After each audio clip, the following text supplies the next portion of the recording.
क्या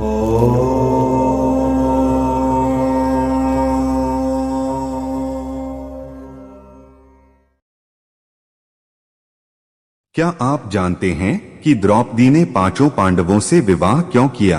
क्या यह महज भाग्य का खेल था या फिर एक अधूरी इच्छा का पुनर्जन्म? एक स्त्री जिसने पूर्व जन्म में तपस्या की, वरदान पाया, परंतु अधूरी रह गई उसकी एक कामना, और जब अगला जन्म मिला तो उसी कामना ने उसे बना दिया 5 पतियों वाली स्त्री।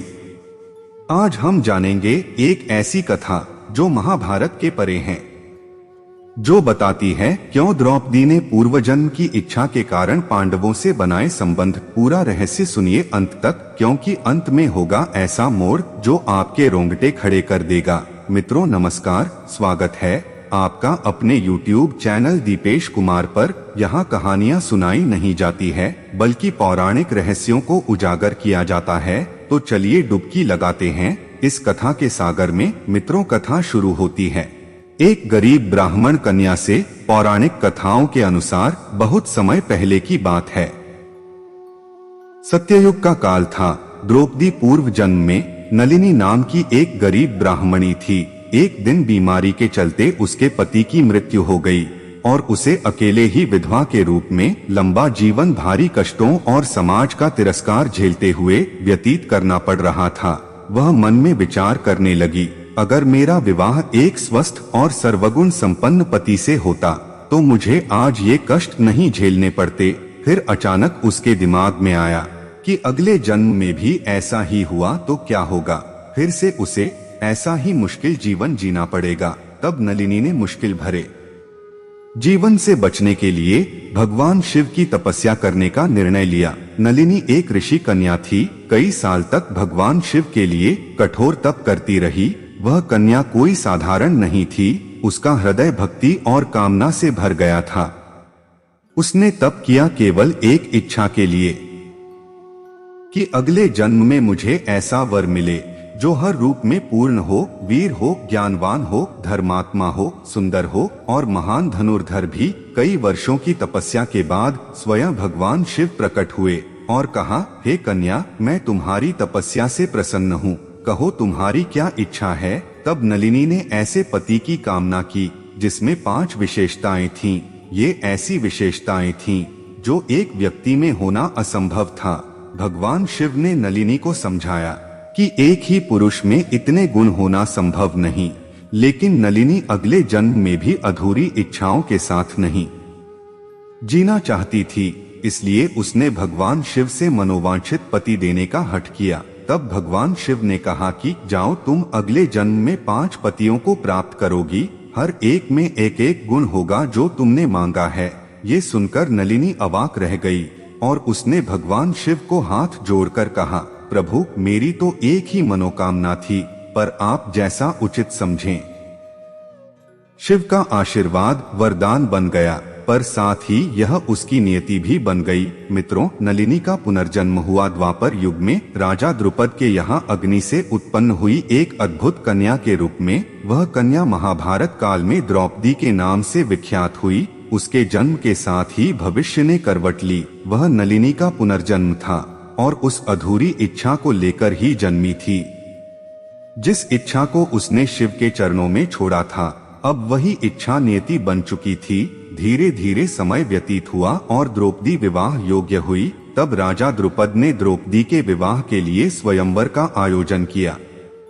जब द्रौपदी का स्वयंवर हुआ तब अर्जुन भी स्वयंवर में भाग लेने के लिए पहुंचा।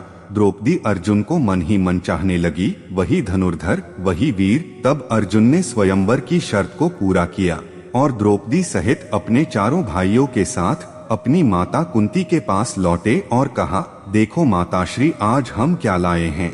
इससे पहले पांडव आगे कुछ बोल पाते, माता कुंती ने बिना देखे कहा, जो भी लाए हो 5 में बांट लो।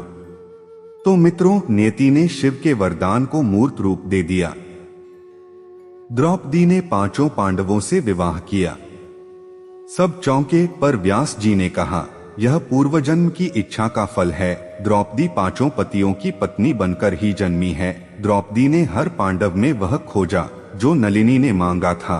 युधिष्ठिर धर्म और सत्य के प्रतीक, भीम शक्ति और रक्षक, अर्जुन वीरता और कौशल का शिखर, नकुल सौंदर्य और कोमलता, सहदेव गूढ़ ज्ञान और विवेक।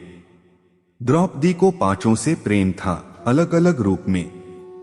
यह कोई कामनाओं का खेल नहीं था, यह आत्मा की अधूरी पुकार थी। मित्रों, अब आ गया है कथा का अंतिम मोड़ जो आपको झकझोर देगा। क्या द्रौपदी ने पांचों पांडवों से केवल पूर्वजन्म की इच्छा पूरी करने के लिए संबंध बनाए, या फिर वह स्त्री जो अग्नि से जन्मी थी नीति को अपने संकल्प से बदलना चाहती थी? कहते हैं कि कर्ण ही वह पुरुष था जिसमें द्रौपदी की समस्त इच्छाओं का पूर्ण रूप था, लेकिन जाति और समय ने उसे वह संबंध नहीं बनाने दिया। यही कारण था कि द्रौपदी कर्ण को चाहते हुए भी कर्ण से विवाह नहीं कर पाई, लेकिन मरते दम तक हृदय में एक कोना उसके लिए संजोए रखा। मित्रों, अभी वीडियो छोड़कर मत जाइए, अभी तो सस्पेंस बाकी है। द्रौपदी ने जब कर्ण को सूत पुत्र कहकर स्वयंवर से बाहर फेंका, लेकिन उसी रात उसने कर्ण को छाया में देखा, अकेले में। कर्ण का शरीर, उसकी आंखें, उसकी वीरता, वही संपूर्ण पुरुष था जिसकी वह शिव से प्रार्थना कर चुकी थी। द्रौपदी ने मन ही मन कबूल किया, अगर यह क्षत्रिय होता तो मैं इसे चुनती, लेकिन नेति ने उसे 5 हिस्सों में बांट दिया और वह एक स्त्री 5 पुरुषों से संबंध बनाकर भी प्यासा मन लिए मर गई। मित्रों, द्रौपदी का गहरा रहस्य जिसे सुनकर आपके रोंगटे खड़े हो जाएंगे। जब द्रौपदी स्वर्ग जा रही थी तो युधिष्ठिर ने पूछा, तू सबसे पहले क्यों गिरी? तब द्रौपदी ने कहा, क्योंकि मेरे मन में केवल अर्जुन था और चाहत कर्ण की थी, लेकिन शरीर बांट दिया पांचों में। शिव का वरदान था, लेकिन स्त्री का मन किसी वरदान से भी बड़ा अभिशाप बन सकता है। तो मित्रों, ये थी एक स्त्री की कहानी जिसे पंचकन्या कहा गया, लेकिन जिसने जीवन भर पूर्ण पुरुष को खोजा। हर संबंध उसके लिए एक अधूरी प्यास थी। द्रौपदी ने पांचों पांडवों से संबंध बनाए क्योंकि वो शिव के वचन को निभा रही थी, लेकिन मन से वो एक ही पुरुष को चाहती रही जिसे कभी पा नहीं सकी। मित्रों, द्रौपदी के रहस्यों से जुड़ी कथा यदि आपको पसंद आई हो तो वीडियो को लाइक और कमेंट करना ना भूलें। जुड़े रहिए ऐसे ही रहस्यमय पौराणिक रहस्यों के लिए। दीपेश कुमार यूट्यूब चैनल से मिलते हैं अगली वीडियो में एक नए रहस्य के साथ। तब तक जय श्री राम।